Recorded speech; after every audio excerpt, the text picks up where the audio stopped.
শ্ৰদ্ধেয় সাংবাদিক বন্ধুসকল, কালি আমি এখন সংবাদমাল দেখিছিলোঁ। কংগ্ৰেছৰ এগৰাকী ৰাষ্ট্ৰীয় নেতা পৱন খেৰা ডাঙৰীয়াই এখন সংবাদমেল দিছিলে। তাত তেখেতে কেইবাটাও বিষয় উত্থাপন কৰিছে আৰু বেছিভাগ বিষয়ে জনতাৰ লগত সম্পৰ্ক নথকা বিষয়। আমি দেখা পাইছিলোঁ যে 2024 চনৰ নিৰ্বাচনৰ আগতো এই একেজন পৱন খেৰাই অসমলৈ আহি কালি দিয়াৰ দৰে একেধৰণে সংবাদমেল দিছিলে আৰু একেবোৰ কথাকে 2024 চনৰ নিৰ্বাচনৰ আগতেও তেখেতে কৈ গৈছিলে। আৰু তাৰ পিছৰ ৰিজাল্ট আপোনালোকে দেখিলে। 19 চনত 9খন আসন আছিলে আমাৰ আৰু 11 চনত আমাৰ 11খন আসনলৈ বৃদ্ধি পালে। পৱন খেৰা ডাঙৰীয়াই 24 চনতো এনেকুৱা কিছুমান অমূলক আৰু বিশেষকৈ আমাৰ মাননীয় মুখ্যমন্ত্ৰীৰ সম্পৰ্কে কিছুমান ভিত্তিহীন কথা কৈ থৈ গৈছিলে আৰু কালিৰ সংবাদমেলতো তেখেতে সাধু কথা কোৱাৰ দৰে আমাৰ মুখ্যমন্ত্ৰী মাননীয় ডক্টৰ হিমন্ত বিশ্ব শৰ্মা ডাঙৰীয়াক লৈ কিছুমান অভিযোগ উত্থাপন কৰিছে, যিবিলাক অভিযোগ ইতিমধ্যে অসমৰ জনতাই বুজি পায় আৰু যিবিলাক অভিযোগ ইতিমধ্যে ভুল মিছা বুলি বাৰে বাৰে প্ৰমাণিত হৈছে। পৱন খেৰা ডাঙৰীয়াই যিমানে সংবাদমেল দিব সিমানেই আমাৰ আসন বাঢ়িব। এইটো আমি যোৱা নিৰ্বাচনতো দেখা পাইছোঁ। তেওঁলোকে কৰা অপপ্ৰচাৰৰ প্ৰত্যুত্তৰ অসমৰ জনতাই প্ৰত্যেকবাৰে নিৰ্বাচনত দিছে, এইবাৰো নিৰ্বাচনত দিব।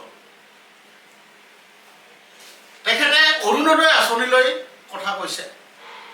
তেখেতে কৈছে যে মুখ্যমন্ত্ৰীগৰাকীয়ে নিৰ্বাচনৰ আগতে ভালদৰে কাম বন নকৰিলে, এতিয়া নিৰ্বাচনৰ আগত আঁচনিক লৈ খৰধৰ কৰিছে। আচলতে এইটোৱে দুৰ্ভাগ্য কংগ্ৰেছী ৰাজনীতিৰ কাৰণে যে যোৱা 10টা বছৰৰ বিজেপি চৰকাৰ আৰু যোৱা 5টা বছৰৰ মাননীয় হিমন্ত বিশ্ব শৰ্মাৰ মুখ্যমন্ত্ৰীত্বৰ চৰকাৰখনে কি কি আঁচনি কি ধৰণে ৰূপায়ণ কৰিছে তেওঁলোকৰ আচলতে সম্যক ধাৰণাই নাই। মুখ্যমন্ত্ৰীগৰাকীয়ে নিৰ্বাচনৰ সময়ত খৰধৰ কৰিছে এনেকুৱা নহয়। তেখেতে যোৱা 5টা বছৰে কালি বা আজি তেখেতে যি ধৰণে কাম কৰিছে 5টা বছৰে তেনেকৈ কাম কৰে।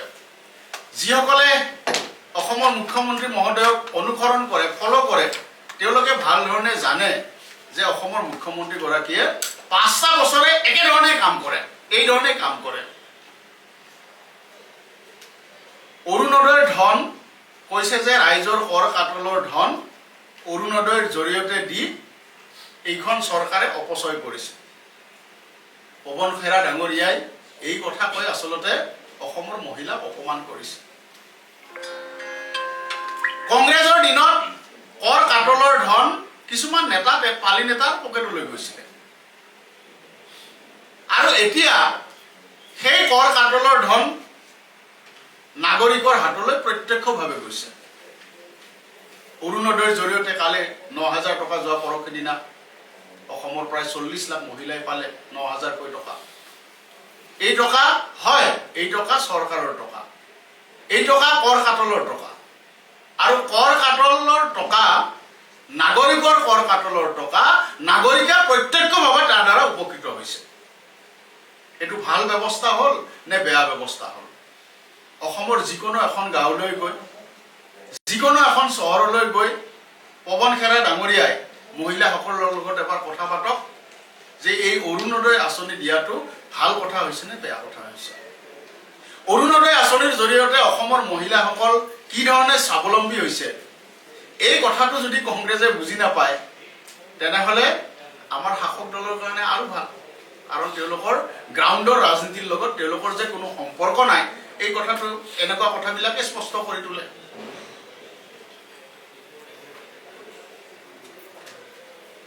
আমি দেখা পালো যে কালি তেখেতে কৈছে গুজৰাট মডেলৰ কথা কৈছে আৰু এতিয়া অসমত গৌৰৱ গগৈৰ কংগ্ৰেছৰ মডেলৰ কথা কৈছে। গুজৰাট মডেলে সমগ্ৰ ভাৰতবৰ্ষতে ৰাজনৈতিক পৰিৱৰ্তন আনিলে আমি সকলোৱে জানো। আৰু অসমৰ কংগ্ৰেছৰ মডেল কি, তৰুণ গগৈ ডাঙৰীয়াৰ কংগ্ৰেছৰ মডেল কি, আৰু এতিয়াৰ প্ৰদেশ কংগ্ৰেছৰ সভাপতি গৌৰৱ গগৈৰ কংগ্ৰেছৰ মডেল কি, সেইটো আমি দেখি আছো। কংগ্ৰেছৰ মডেল হ'ল দুৰ্নীতি ভ্ৰষ্টাচাৰ, কংগ্ৰেছৰ মডেল হ'ল গড় হত্যা, কংগ্ৰেছৰ মডেল হৈছে টকা দি চাকৰি লোৱা, হিতাধিকাৰী বাছনিত দুৰ্নীতি কৰা, অবাধ লুণ্ঠন কৰা। তাতকৈ ডাঙৰ কথা, গৌৰৱ গগৈৰ কংগ্ৰেছৰ মডেল, অসম মডেল হৈছে মিয়া প্ৰীতি, বাংলাদেশী মূলৰ মানুহক ইয়াত কৰ্তৃত্ব প্ৰদান কৰা। এয়া হ'ল কংগ্ৰেছৰ অসম মডেল, যিটো মডেলৰ কথা কালি পৱন খেৰা ডাঙৰীয়াই কৈছে। আৰু এই মডেলক অসমৰ জনতাই বিদায় দিবৰ কাৰণে এই অনাগত বিধানসভা নিৰ্বাচনত ইতিমধ্যে সাজু হৈছে। পৱন খেৰা ডাঙৰীয়াই কৈছে যে অসমৰ জনতাই হেনো বিজেপিক বিদায় দিবৰ কাৰণে সাজু হৈছে। তেওঁলোকে আচলতে অসমৰ গ্ৰাউণ্ড যিটো ৰাজনীতি, অসমৰ তৃণমূলৰ যিটো ৰাজনীতি, এই ৰাজনীতিৰ লগত তেওঁলোকৰ সম্পৰ্ক নাই। তেওঁলোকৰ যে তৃণমূলৰ ৰাজনীতিৰ লগত সম্পৰ্ক নাই, এই কথাটো মই দুটা উদাহৰণেৰে আপোনালোকক বুজাই দিব পাৰোঁ। তেওঁলোকে মাজতে দুটা যাত্ৰা ল'লে। প্ৰথম এটা ল'লে কি, ৰাইজৰ পদূলিত ৰাইজৰ কংগ্ৰেছ। অসমৰ কোনখন গাঁৱৰ ৰাইজৰ পদূলিলৈ কংগ্ৰেছ গ'ল? ক'ৰবাত আমি দেখিলো নেকি? সম্পূৰ্ণৰূপে ফ্লপ শ্ব' হৈছে। তাৰপিছত তেওঁলোকে এটা পৰিৱৰ্তন যাত্ৰা উলিয়ালে। আপোনালোকে দেখিছে পৰিৱৰ্তন যাত্ৰাটো এতিয়া চলিয়ে আছে নে বন্ধই হৈ আছে, আপোনালোকৰ সংবাদ মাধ্যমতো আমি দেখা পোৱা নাই। সেইটো বন্ধ হ'ল বুলি ঘোষণা কৰিছে যদিও আমাৰ কাৰো চকুত পৰা নাই। তাৰমানে তেওঁলোকৰ পৰিৱৰ্তন যাত্ৰাও ফ্লপ হ'ল। আৰু এমাহৰ ভিতৰত নিৰ্বাচন। তেওঁলোকে যিটোৱে যাত্ৰা লৈছে, ৰাইজৰ ওচৰলৈ যাবৰ কাৰণে যিটোৱে আঁচনি প্ৰস্তুত কৰিছে, প্ৰত্যেকটাই ফ্লপ শ্ব' হৈছে। তাৰপিছত তেওঁলোকে কৈছে যে ৰাইজে কংগ্ৰেছৰ চৰকাৰ পাতিবলৈ হেনো উদ্বল হৈ আছে। আৰু তাৰ বিপৰীতে আপোনালোকে সকলোৱে দেখা পাইছে, অসমৰ ৰাইজে দেখিছে জন আশীৰ্বাদ যাত্ৰা। মুখ্যমন্ত্ৰী মহোদয় নেতৃত্বত, আমাৰ প্ৰদেশ বিজেপিৰ সভাপতি দিলীপ শইকীয়া ডাঙৰীয়াৰ নেতৃত্বত অসমত 8 দিন ধৰি যি জন আশীৰ্বাদ যাত্ৰা হ'ল, তাত 10 লাখতকৈও অধিক অসমৰ জনতাই প্ৰত্যক্ষভাৱে মুখ্যমন্ত্ৰী আৰু ৰাজ্যিক সভাপতিগৰাকীক আমাৰ আশীৰ্বাদ দিছে। যোৱা 10টা বছৰৰ বিজেপি চৰকাৰ আৰু যোৱা 5টা বছৰৰ মুখ্যমন্ত্ৰী মহোদয়ৰ কাম কাজৰ সন্তুষ্ট হয়, অভাৱনীয় উন্নয়নত সন্তুষ্ট হয়, তামোল এখনো নোখোৱাকৈ চাকৰি পোৱা ল'ৰা ছোৱালীবিলাকে এটকাও ঘোষ নিদিয়াকৈ হিতাধিকাৰী বাছনিৰ জৰিয়তে স্বাৱলম্বী হোৱা গাঁৱৰ মহিলাই হিয়া উজাৰি মুখ্যমন্ত্ৰী মহোদয়ক আশীৰ্বাদ দিছে। এই গোটেই আবহাৱাটো যদি চাই, কংগ্ৰেছৰ যাত্ৰা, পৰিৱৰ্তন যাত্ৰা আৰু আমাৰ বিজেপিৰ চৰকাৰ আৰু দলৰ সন্মিলিতভাৱে হোৱা জন আশীৰ্বাদ যাত্ৰা, এই দুইটা যাত্ৰা চালে পৱন খেৰা ডাঙৰীয়াই বুজি পাই যাব। অসমৰ জনতাইতো বুজিছে, পৱন খেৰা ডাঙৰীয়াই বুজিবলৈ অলপ বাকী আছে। তেখেতে এই দুইটা যাত্ৰাৰ ভিডিঅ'বিলাক তেখেতে এবাৰ চাওক, আৰু চালেই বুজি পাব যে অসমৰ জনতাই কি সিদ্ধান্ত লৈছে। অসমৰ জনতাই ইতিমধ্যে সিদ্ধান্ত ল'লে যে 26ত পুনৰবাৰ NDA চৰকাৰ, পুনৰবাৰ বিজেপি নেতৃত্বৰ চৰকাৰ। আৰু আপোনালোকে যদি মন কৰে দেখা পাব যে কংগ্ৰেছে 42টা নে কি সমষ্টিৰ ইতিমধ্যে প্ৰাৰ্থী তালিকা ঘোষণা কৰিলে। প্ৰাৰ্থী তালিকা ঘোষণা কৰা 10 দিন পাৰ হৈ গ'ল। আপোনালোকে ক'ৰবাত দেখিছে নেকি এই যোৱা 10টা দিনত এই যে প্ৰাৰ্থী ঘোষণা কৰিলে 42 জন নে কি, তেওঁলোক কোনোবা সমষ্টিত মেল মিটিং কৰা দেখিছে নেকি? ৰাইজৰ ওচৰলৈ তেওঁলোকে যোৱা দেখিছে নেকি? আশ্চৰ্যকৰ কথাটো হ'ল, আজি 10 দিন হৈ গ'ল কংগ্ৰেছৰ প্ৰথম প্ৰাৰ্থী তালিকা ঘোষণা কৰা, আৰু যিসকল প্ৰাৰ্থী হৈছে তেওঁলোকে আজিলৈকে ৰাইজৰ ওচৰলৈ যাব পৰা নাই। ৰাইজৰ ওচৰলৈ গৈ তেওঁলোকে সভা সমিতি কৰিব পৰা নাই। কি কাৰণে পৰা নাই? কাৰণ ৰাইজে তেওঁলোকক প্ৰত্যাখ্যান কৰিছে। তেওঁলোকে ক'ৰবালৈ যদি গৈছে, ৰাইজে তেওঁলোকক সহযোগ কৰা নাই। কাৰণ ৰাইজে জানে যে 15 বছৰ বা তাৰ আগৰ প্ৰায় 60টা বছৰৰ কংগ্ৰেছ চৰকাৰৰ সময়ত ৰাইজে কি পাইছিল, গোটেই ব্যৱস্থাটো কেনেকুৱা আছিল, কি ধৰণৰ অবাধ লুণ্ঠন আছিল, আৰু যোৱা 10টা বছৰত অসমত চৰকাৰে কি ধৰণৰ পৰিৱৰ্তন আনিলে। এই কথাবিলাক ৰাইজৰ চকুৰ সন্মুখত মানসপটত এতিয়াও জলজল পটপট হৈ আছে কাৰণে 42টাকৈ সিটত প্ৰাৰ্থী ঘোষণা কৰাৰ পিছতো আজিলৈকে সেই ঘোষিত প্ৰাৰ্থীসকলে ৰাইজৰ ওচৰলৈকে সভা সমিতি অনুষ্ঠিত কৰিব পৰা নাই। ইয়াতকৈ আৰু ডাঙৰ উদাহৰণ লাগে নেকি? জনতাই কংগ্ৰেছক প্ৰত্যাখ্যান কৰাৰ ইয়াতকৈ আৰু ডাঙৰ উদাহৰণ কিবা লাগে নেকি?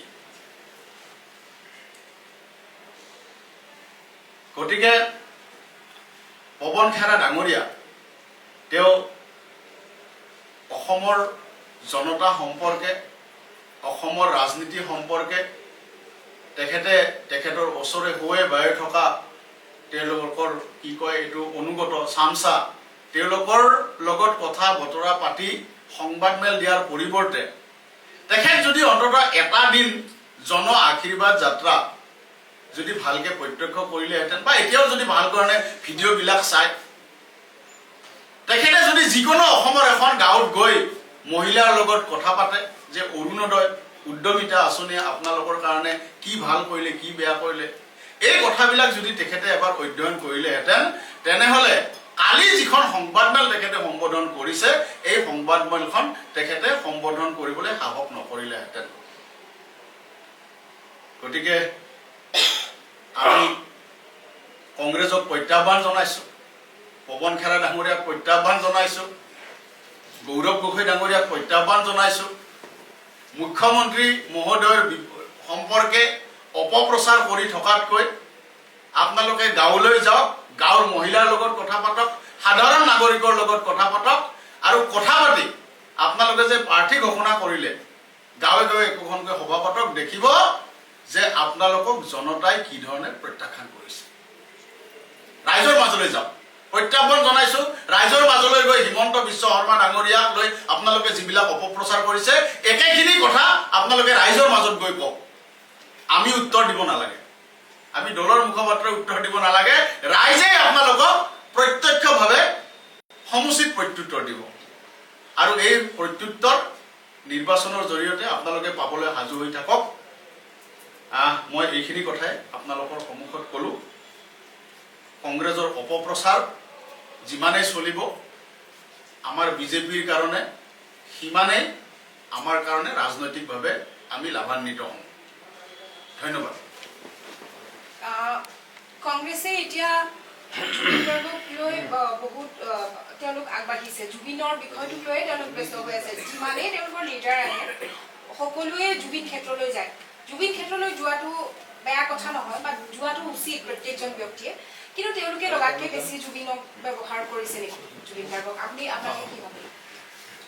জুবিন গাৰ্গ ডাঙৰীয়া আমাৰ সকলোৰে হিয়াৰ আমঠু, হাৰ্টথ্ৰব। জুবিন গাৰ্গ ডাঙৰীয়াৰ মৃত্যুৰ পিছত আমি সকলোৱে মৰ্মাহত হৈ আছো। মুখ্যমন্ত্ৰী মহোদয়ে অত্যন্ত তৎপৰতাৰে জুবিন গাৰ্গ ডাঙৰীয়াৰ কাৰণে যিমানখিনি কৰিব পাৰে কৰিছে। এইখন চৰকাৰে জুবিন গাৰ্গ ডাঙৰীয়াৰ কাৰণে যিমানখিনি কৰিব পাৰে কৰিছে। মাত্ৰ এটা কাম আমি কৰা নাই, জুবিন গাৰ্গক লৈ আমি ৰাজনীতি কৰা নাই। জুবিন গাৰ্গক লৈ আমি ৰাজনীতি কৰাসকলক আমি সকীয়াই দিব বিচাৰিছো যে জুবিন গাৰ্গ আপোনালোকৰ ৰাজনীতিৰ হাতিয়াৰ যাতে নহয়, আপোনালোকে ৰাজনীতিৰ হাতিয়াৰ নকৰিব। যদিহে জুবিন গাৰ্গক আপোনালোকে ৰাজনীতিৰ হাতিয়াৰ হিচাপে ব্যৱহাৰ কৰে, তেনেহ'লে অসমৰ জনতাই আপোনালোকক কেতিয়াও ক্ষমা নকৰে।